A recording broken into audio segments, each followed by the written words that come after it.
Welcome to today's 5-minute Bible study in the book of Colossians. We're still in chapter 2. Today we pick up the reading at verse 18.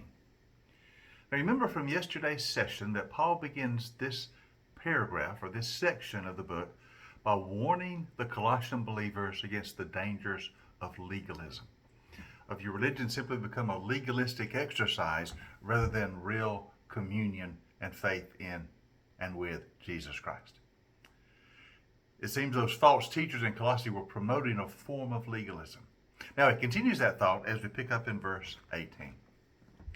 Do not let anyone who delights in false humility and the worship of angels disqualify you. Now such a person goes into great detail about what they've seen. They are puffed up with idle notions by their unspiritual mind. They've lost connection with the head, from whom the whole body, supported and held together by its ligaments and sinews, grows as God causes it to grow. Since you died with Christ to the elemental spiritual forces of this world, why, as though you still belong to the world, do you submit to the rules? Do not handle, do not taste, do not touch. These rules, which have to do with things that are all destined to perish with their use, are based on merely human commands and teachings. Such regulations indeed have an appearance of wisdom with their self-imposed worship, their false humility, and their harsh treatment of the body, but they lack any value in restraining sensual indulgence.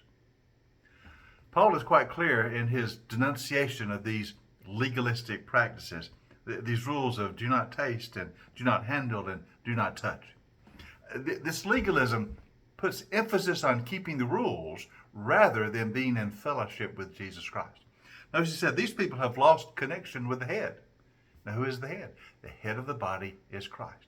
They're not really in communion with Christ. They're just promoting a type of religion that is all rules and regulations. They promote it as though it were humility. But Paul says it is a false humility. A false humility. They're not really humble. Actually, they're taking pride in their keeping of the rules. Now, these things appear like they are of value in promoting righteous lifestyle with their appearance of wisdom, their self-imposed worship, their harsh treatment of the body. And what it means by harsh treatment of the body is that self-imposed discipline of the rules and regulations. But he says they give you no value at all in restraining indulgence or in restraining a life of sin. They're simply a false front of religion. It's all rules and regulations. But true faith is to be in communion with Christ and to have His life and His power fill you and lift you to a life of holiness that He alone gives through faith in Him and through relationship with Him. So these false teachers are promoting this legalistic observance, which Paul says has nothing to do with real life in the Spirit of God. They've totally lost connection with Jesus, and they simply live by rules rather than faith in Christ. So again, that warning for us is very, very serious. We are to live in connection with Christ. Notice it says He's the head, and the whole body, that's the church, supported and held together by its ligaments and sinews. In other words, as we live together in fellowship through faith in Christ, then we grow in faith and grow in the life of righteousness as God causes us to grow. You see, legalism does not produce holiness. It only produces a false sense of that by its rules and regulations. Real holiness comes when we as the church are united together through faith in Christ, and His power flows through us, and He produces a holy life within us.